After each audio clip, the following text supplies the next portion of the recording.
Welcome back to The Heat, everybody. The field of Democratic candidates vying for the White House in 2020 is expected to be one of the most diverse groups. Already 5 women, 2 African Americans, and a Latino have entered the race. We're going to get back to our panel and pick up on the 2020 election and how the Democrats look. Rashida, I want to allow you to pick up where you were just before we took our break. Democratic field, 2 dozen candidates, a dozen candidates rather, who want to take on President Trump.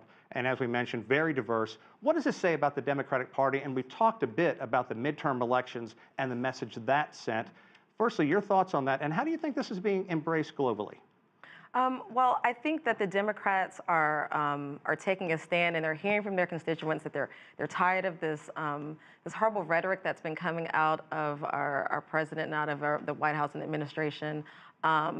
They want change based on actual facts. You know, we were talking during the break about immigration and the feeling that maybe some Americans have about immigration and how the border wall could or could not stave off of the illegal immigration that's becoming into the country. And people who understand the statistics and the facts about illegal immigration know, one, that most people who come here illegally do not come across the border. They don't come across our southern border. They aren't swimming across the Rio Grande into the United States.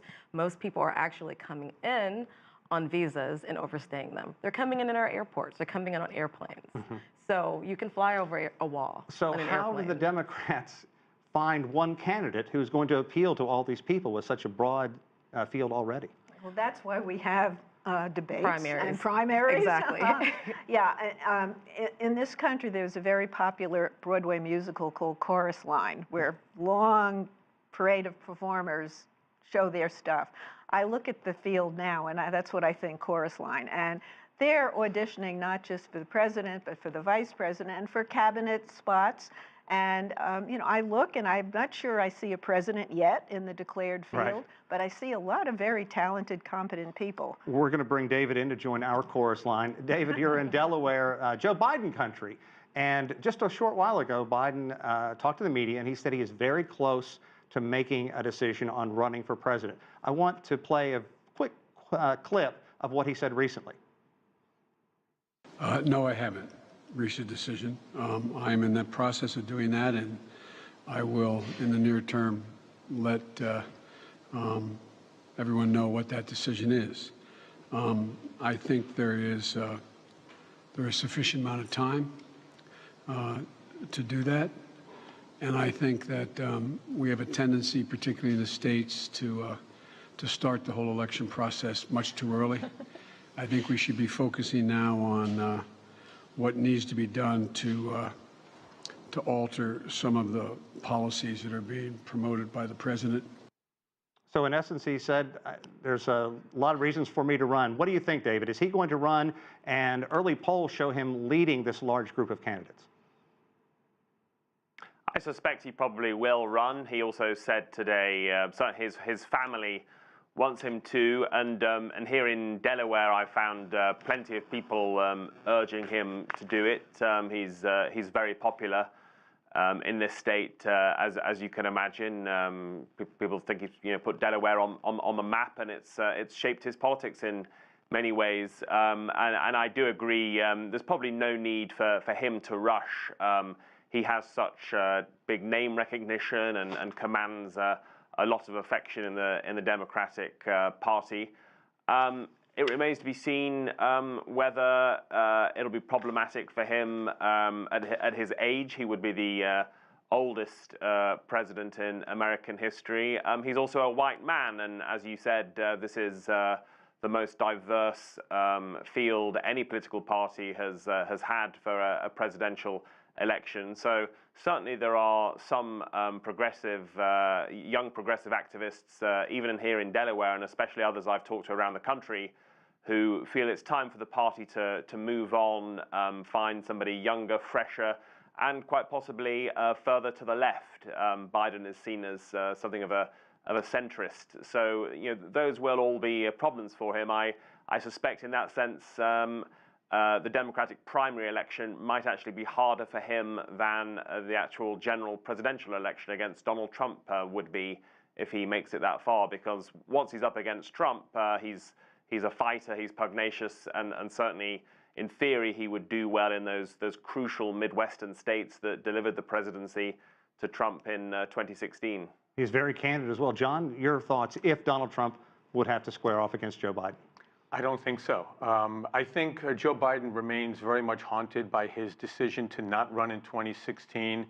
Looking back, maybe he would have been the Democratic candidate that could have beaten Donald Trump. And one reason, obviously, the death of his son was very difficult. For whatever reason that may have been, and we have to respect that type of a very sensitive decision. But looking at all the objective criteria, he would have been the natural torchbearer, succeeding President Obama, who was very popular with the Democratic Party and many independents who wound up voting for Donald Trump in 2016.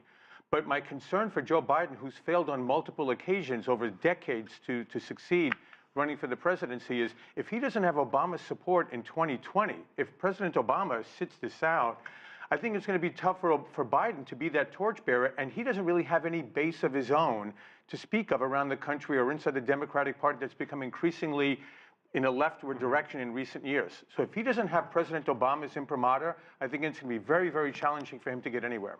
Eleanor, also, Biden has baggage. We remember the hearings on Clarence Thomas when he was going to be a Supreme Court justice, and the Anita Hill. And he has a lot of fences to mend, so it's not like he's going to be ushered in. He's not going to have President Obama's endorsement because the president is correctly going to sit out the primaries and let the voters decide. Plus, running for a third term of Obama didn't work for Hillary. I don't think it's going to work. Different candidate, though. Yeah, well, different. I think if the election were held tomorrow and Biden was on the ballot, I think he would win very easily. But how does he withstand the long primary process? He does have a history of putting his foot in his mouth, and for the most part, I think the voters have kind of grown to love him for it because he's able to deal with it, and he's had such a tragic family history that he gets a lot of sympathy for that. So, I think if he doesn't do it, he's going to always regret it. So, get in there, see what the voters think. I mean, you could end up with Biden versus Bernie Sanders. Bernie Sanders made quite a splash this week getting in, raising $6 million in 24 hours online. So his machine, if you will, his Bernie machine is still very much intact. Rashida, let's talk just a bit about that. Okay, Bernie's machine, the fact that the Democrats are moving so far to the left, and all these young, dynamic candidates. How do you balance all this? Well, let me just say first to Eleanor's point about Joe Biden, I do believe he will run, and I believe that he will win the primary. And although President Obama may not come out for him formally, I think we'll all know that that will be his guy in the primary, honestly. And just the optic of that bromance, the optics of the Joe Biden and Barack Obama campaigning around the country during the election, I mean, I think that he would win handily. And what about the young, dynamic candidates? Where do they fit in all this? Is it going to be good enough for someone like a Kamala Harris to be the vice presidential candidate? She's clearly going to want to be at the top. I could absolutely see a Biden-Harris ticket. I'd be all for that. I think that she would bring in, Joe Biden he speaks to the middle of the country, which is great. Kamala Harris could bring in the coast, but also she's a law and order candidate. She's got a tough record on crime. So I think that's something that would be a nice balance for the two of them.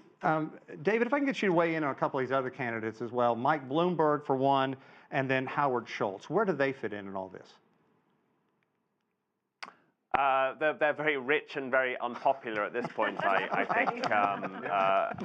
Howard, the blowback against Howard Schultz was quite something to witness when he's been on this book tour, and people yelling at him that he'll help get Trump reelected. And it's interesting, you hear people say, there was one Howard Schultz who came to my Human Rights Award a few years ago who was very impressive and held the room and had a great record. But now, actually, as soon as he's gone into politics, he seems to have really got a deaf ear and a tin ear and not really be playing the room very well. And so I suspect he won't run, and if he does, he will crash and burn.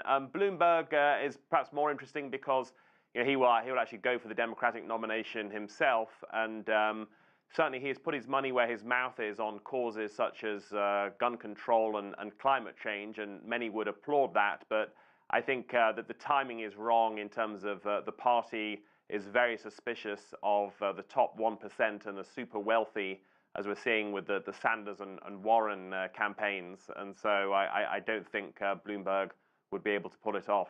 John, I want to follow up with that about the top 1%. A lot of blowback against so much that we hear, but also where these candidates are now. Bernie Sanders, the GOP loves to throw out the word socialist. He is calling for free tuition, at least he has in the past. Universal health care, $15 per hour minimum wage. Trump is going to be able to beat him up on this if you look at his social history past. He doesn't have to answer the media because he puts these out on Twitter, and so there's no blowback when Trump does something like that. Well, there's plenty of blowback on social media. I mean, Trump doesn't go unscathed when he puts this out. It's just that his supporters love that kind of rhetoric. And when he said during his State of the Union speech, he will never allow America to become a socialist country, many of us were shocked that he even had to say that. I mean, there's concern that the Democratic Party, which used to be the party of the working guy, the average American and whatnot, made a decision, apparently during the Hillary Clinton campaign, to abandon the heartland and move just towards the coast and put together a different type of coalition than historically has supported the Democratic Party. Whoever wins the primary process, I think, is going to be beholden to that coalition, and I think it's going to be a much more leftward agenda that any Democratic candidate will be putting forward, and Trump will try to tear it to pieces, Trump style. That's the way it's going to be played out in 2020. I wish we had more time because I can see both of you guys chomping at the bit to get in on I just want to point out, Amazon and Netflix made billions of dollars and paid zero federal taxes. That's right. There's an inequality here that has to be addressed. Okay. Well, that's it for this Yeah. edition of The Heat, everyone. I'm Sean Calebs in Washington, D.C. Thanks to our panel, and thanks, everyone, for watching.